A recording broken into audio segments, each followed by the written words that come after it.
Великодимирке труба. Угу. Как раз Кадыров поместится туда и нет, как ты думаешь, Анзор? Нет, он сейчас отпустил. Там у него сзади рюкзак потолще стал. Рюкзак, бампер, да? Не бампер.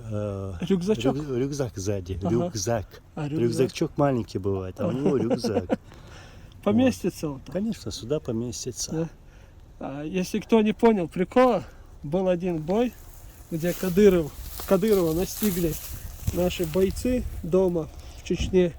И он спрятался в трубе и таким образом выжил. Паузу. Это было во вторах.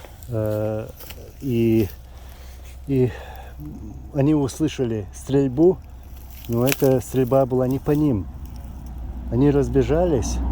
Вот, а этот рюкзак Кадыров залез в трубу, в первую попавшуюся. Это не на них было Не на нападение? них, нет. Я думаю, это на них нападение. И, короче, потом они разбежались все.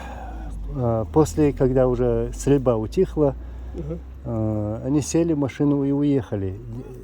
И оказывается, его оставили там. Чего забыли его. Потом пришли обратно за ним, а он вылезти оттуда не мог. И эту трубу разрезали, понимаешь? Труболаз, да?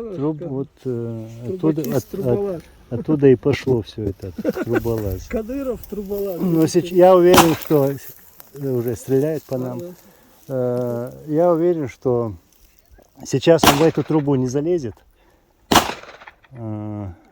Потому что рюкзак потолще стал. Все. И шталдух.